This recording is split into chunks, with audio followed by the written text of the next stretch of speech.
Shalom, damai di hati. Puji nama Tuhan, kita bisa dipertemukan lagi dalam ibadah evangelisasi pemuda Gemim Sejahtera Treman. Walaupun saat ini kita sedang dilanda oleh wabah COVID-19, tapi kita yakin dan percaya Tuhan ada bersama-sama dengan kita saat ini. Ibadah kita pada malam hari ini disiarkan melalui akun Facebook, YouTube, dan Instagram Sejahtera Youth Treman. Saya atas nama Komisi Pelayanan Pemuda Sejahtera Treman menyampaikan selamat beribadah kepada teman-teman pemuda-pemudi yang beribadah dari rumah masing-masing. Saat ini kita akan memulaikan ibadah kita dan untuk doa pembukaan akan dibawakan oleh Saudari Winnie Rundengan. Dalam persiapan, mari kita menyanyi bersama-sama berkat kemurahan-Mu.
Mari kita satu dalam permintaan doa, kita berdoa.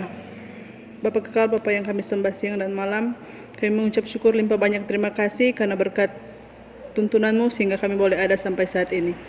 Ya Tuhan, pada saat ini kami akan memulaikan ibadah kami, biar kiranya Engkau memberkati itu dari permulaan, pertengahan, hingga boleh berakhir dengan segala baik. Inilah yang menjadi doa dan permohonan kami, demi Kristus Tuhan dan Juru Selamat kami hidup, kami bawa doa ini. Haleluya, amin. Saat ini kita masuk dalam doa pengakuan dosa yang akan dibawakan oleh Saudara Frandi Mauntu. Dalam persiapan, mari kita menyanyi bersama-sama seperti yang kau ingini.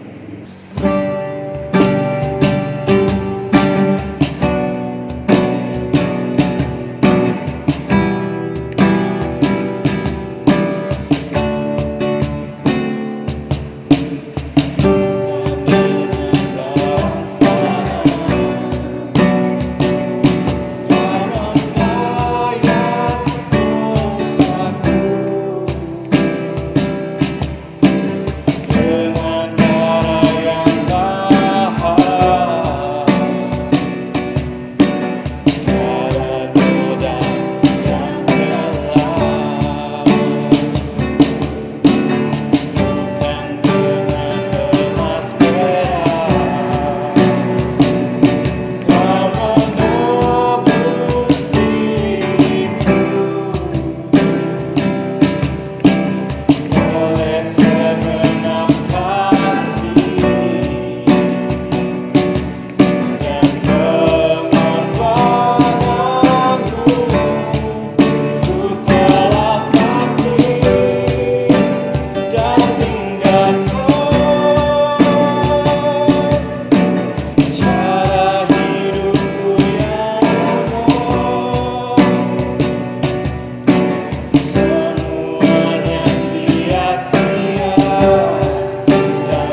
kita akan mengaku segala dosa kita lewat doa. Kita setelah permintaan doa, kita berdoa. Bapa kekal, Bapa yang berada dalam kerajaan sorga, tak putus-putusnya kami memohon dan mengucap syukur kepadamu Tuhan, atas berkat cinta kasih serta penyertaan-Mu saja sehingga kami, pemuda Gemim Sejahtera Treman, bisa melaksanakan ibadah pada saat ini. Ya Tuhan, saat ini kami mau berdoa buat segala dosa yang telah kami perbuat, baik itu lewat perkataan kami, pikiran kami, perbuatan kami, kepada orang tua kami, kakak adik kami, teman-teman kami, orang sekitar kami, terlebih khusus kepadamu Tuhan. Kami yakin dan percaya Engkau adalah Allah yang Maha Pengasih dan Maha Pengampun. Maka dari itu, kiranya Engkau mau mengampuni segala dosa-dosa yang telah kami perbuat, agar kami bisa layak di hadapan-Mu Tuhan. Inilah yang menjadi doa dan permohonan kami. Haleluya, puji Tuhan. Amin. Saat ini kita masuk dalam pembacaan serta perenungan firman Tuhan yang akan dibawakan oleh Saudari Kenny Lengkong. Dalam persiapan, mari kita menyanyi bersama-sama Tuhan Allah Hadir.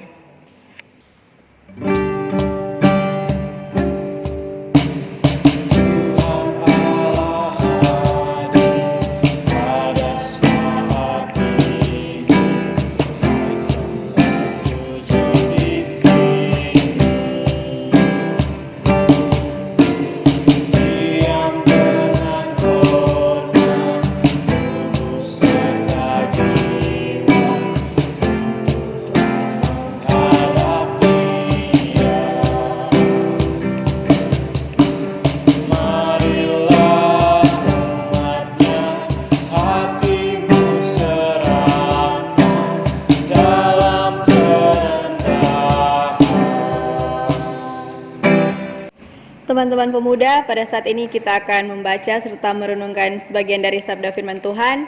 Tapi sebelumnya, mari kita satu dalam permintaan doa, kita berdoa. Bapa kekal, Bapa yang berada dalam kerajaan sorga, terima kasih untuk cinta kasih-Mu dalam kehidupan kami sehari-hari, sehingga pada saat ini kami masih bisa beribadah lagi kepadamu. Ya Tuhan, sebentar kami akan membaca serta merenungkan sebagian dari sabda firman-Mu. Kiranya Engkau mau pimpin dari permulaan, pertengahan, hingga boleh berakhir dengan segala baik. Ya Tuhan, kiranya juga apa yang akan kami dengarkan sebentar bisa kami praktekkan dalam kehidupan kami sehari-hari. Inilah yang menjadi doa dan permohonan kami dalam anak-Mu Yesus Kristus, Juru Selamat kami yang hidup. Amin. Teman-teman pemuda sekalian, pembacaan kita pada saat ini terdapat dalam Yohanes 15 ayat 9 sampai dengan 17.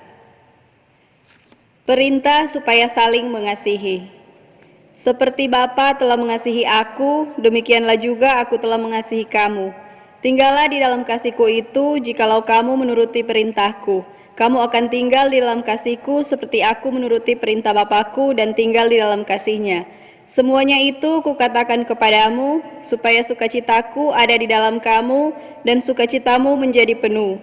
Inilah perintah-Ku, yaitu supaya kamu saling mengasihi seperti aku telah mengasihi kamu. Tidak ada kasih yang lebih besar daripada kasih seorang yang memberikan nyawanya untuk sahabat-sahabatnya. Kamu adalah sahabat-Ku, jikalau kamu berbuat apa yang Kuperintahkan kepadamu. Aku tidak menyebut kamu lagi hamba, sebab hamba tidak tahu apa yang diperbuat oleh tuannya. Tetapi aku menyebut kamu sahabat karena aku telah memberitahukan kepada kamu segala sesuatu yang telah Kudengar dari Bapa-Ku. Bukan kamu yang memilih aku, tetapi akulah yang memilih kamu. Dan aku telah menetapkan kamu supaya kamu pergi dan menghasilkan buah, dan buahmu itu tetap. Supaya apa yang kamu minta kepada Bapa dalam namaku diberikannya kepadamu. Inilah perintahku kepadamu, kasihilah seorang akan yang lain. Shalom. Damai di hati. Teman-teman pemuda sekalian, renungan kita pada saat ini berjudul Menjadi Sahabat Bagi Semua Orang. Di dalam adat kebiasaan Kekaisaran Romawi, ada sekelompok orang terpilih yang disebut sahabat-sahabat raja atau sahabat-sahabat kaisar. Mereka setiap waktu dapat datang kepada raja. Mereka bahkan diberi hak untuk datang ke kamar tidur raja pada pagi hari. Biasanya raja akan bercakap dengan mereka sebelum ia bicara dengan para jenderalnya. Para pejabat pemerintah dan para diplomatnya, sahabat-sahabat raja adalah mereka yang mempunyai hubungan paling dekat dan akrab dengannya. Sebagaimana kita menyebutnya dengan sahabat karib. Berangkat dari adat kebiasaan itu, Yesus menyebut para murid sebagai sahabatnya. Ia tidak menyebut mereka hamba, tapi menganggap mereka sebagai sahabat. Padahal, hamba memiliki gelar terhormat sejak masa Perjanjian Lama. Orang-orang besar pada masa lampau merasa bangga dengan sebutan doulos atau hamba-hamba Allah. Musa disebut doulos Allah, demikian juga Yosua dan Daud. Namun Yesus berkata kepada para murid bahwa mereka bukan lagi hamba tapi sahabat bagi Yesus. Di dalam hukum Yunani, hamba ditetapkan sebagai alat yang hidup. Tuannya tidak pernah membuka pikirannya kepadanya. Hamba berkewajiban hanya menjalankan apa yang diperintahkan kepadanya tanpa penjelasan dan sebab. Tapi Yesus berkata, "Kamu bukanlah hamba-hambaku. Kamu adalah kawan-kawanku, sekutuku." Sebab Yesus telah memberikan kepada kita kehormatan untuk dijadikan sekutu dalam tugasnya. Dia telah mengkomunikasikan pikirannya kepada kita dan membuka hatinya kepada kita. Dia memilih kita untuk diutus keluar, mewakilinya di dalam dunia. Dia memilih kita untuk pergi keluar dan berbuah. Bahkan menghasilkan buah yang dapat tahan uji di setiap zaman. Ia mengutus kita keluar bukan untuk berdebat dengan orang lain dan memaksa mereka untuk menjadi Kristen, melainkan untuk menarik hati mereka supaya masuk ke dalamnya. Yesus memilih kita sedemikian rupa sehingga apa saja yang kita minta dalam nama Bapa akan dikabulkannya. Yesus memilih kita supaya hidup saling mengasihi sebab Dia sendiri telah lebih dulu memenuhinya. Teman-teman sekalian, bagi Yesus menyebut kita sebagai sahabat-sahabatnya merupakan suatu tawaran yang hebat. Karena Yesus memberikan kita suatu keakraban yang dekat dengan Allah. Kita tidak perlu lagi memandang Allah dari jarak jauh. Kita tidak lagi seperti hamba yang tidak memiliki hak apapun untuk datang menghadap tuannya. Kita juga tidak seperti rakyat banyak yang hanya melihat sekilas raja yang lewat pada suatu upacara kenegaraan. Namun, Yesus memberikan kita keakraban dengan Allah, sehingga Allah tidak lagi bagaikan orang asing yang jauh, tapi sahabat karib kita. Nah, teman-teman sekalian, sebuah kalimat bijak mengatakan, tidak ada cara lain menceritakan sebatang pohon selain dari menunjuk kepada buahnya. Dan tidak ada cara lain untuk menceritakan mengenai seseorang selain menunjuk kepada tingkah lakunya. Kalau tingkah laku kita tidak menunjukkan kepada kebenaran, dengan demikian kita sedang memperlihatkan bahwa kita bukan berasal dari Allah. Bukan sahabatnya, kita adalah anak-anak Allah, sahabat Allah, benih Allah yang tumbuh dalam siraman firman Tuhan. Firman bagaikan air yang berjasa menumbuhkan benih tanaman supaya berbunga atau berbuah. Dari buahnya kita mengenal bagaimana pohon bertumbuh dengan subur, dan dari kebenaran kasih dan kebaikan kita mengenal bagaimana Allah telah merawat kita begitu saksama dan memilih kita sebagai sahabatnya. Menjadi mitra dan rekan sekerja Kristus harus hidup dalam kebenaran. Setiap orang yang berani mengambil resiko demi kebenaran yang diyakini dan menjadikan hidupnya berguna. Ia harus rela kalau perlu mati dengan berguna. Hidup sebagai sahabat Kristus adalah hidup bertekun dan bekerja keras. Bertekun dan bekerja keras untuk menghasilkan mutiara kehidupan yang melahirkan kasih dan kebenaran. Dan bukan bertekun dan bekerja keras justru untuk melahirkan dosa dan pelanggaran. Teman-teman sekalian, kita dilahirkan telanjang dan akan mati dengan telanjang karena kita tidak membawa apa-apa. Oleh sebab itu, satu-satunya unsur yang paling penting dalam hidup ini bukanlah kesenangan, bukan pula kekayaan, tapi apakah hidup ini mempunyai makna? Apakah kita mau menjadikan hidup dan mati kita untuk berguna bagi Tuhan, dunia, dan sesama? Amin.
Saat ini kita akan memberikan persembahan, mari kita menyanyi bersama-sama, Sudahkah yang terbaik kuberikan.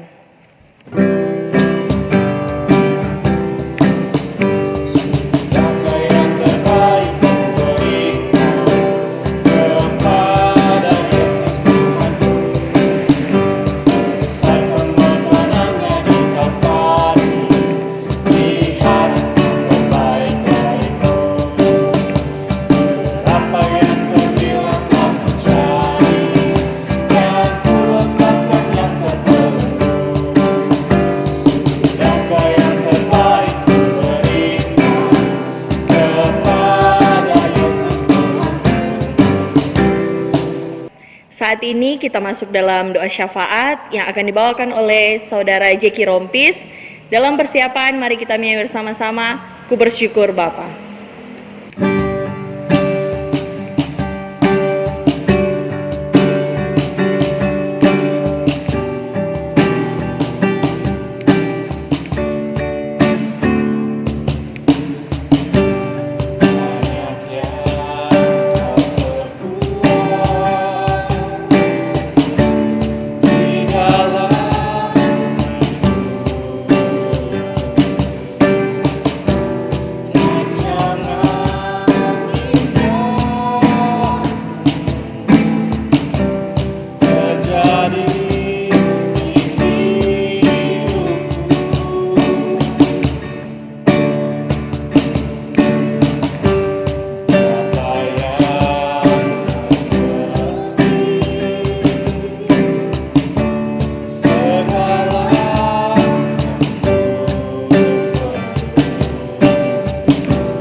Mari kita dalam permintaan doa, kita berdoa.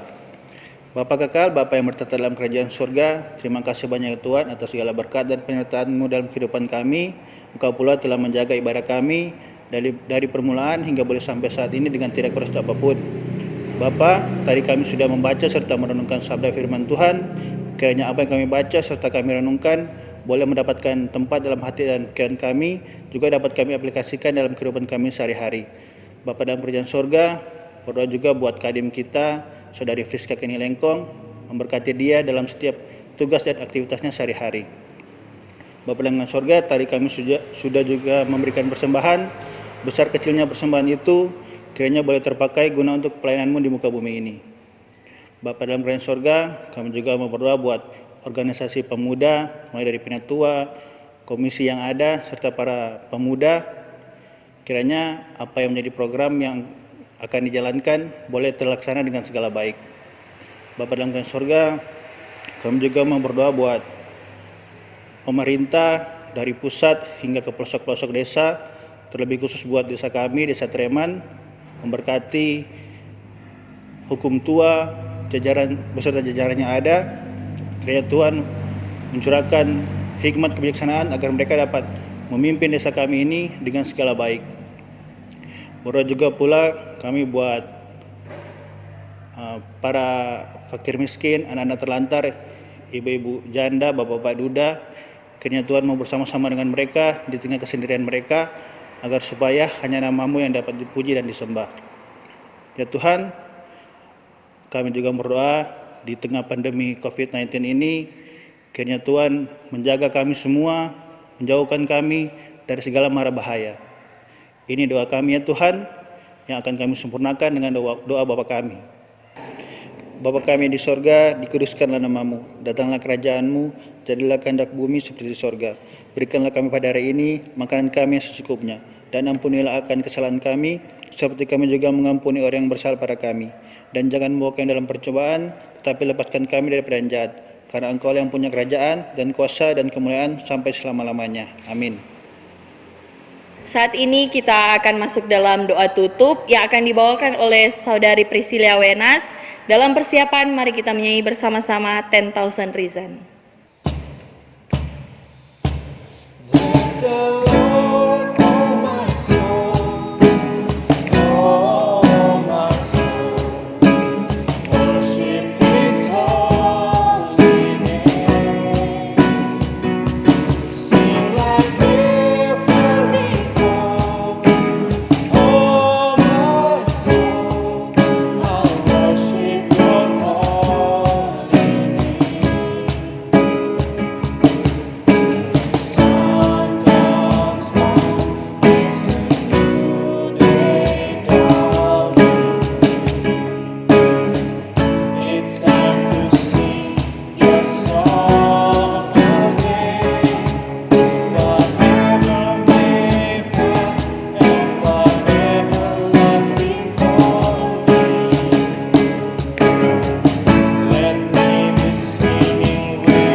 Mari kita setelah permintaan doa, kita berdoa.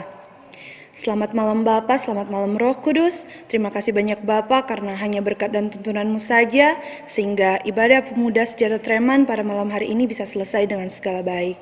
Tuhan Yesus, ampuni kesalahan dosa kami. Segala rencana yang kami buat, kami hanya mau tahu dalam rancangan-Mu saja, karena rencana yang terjadi bukan rancangan kami.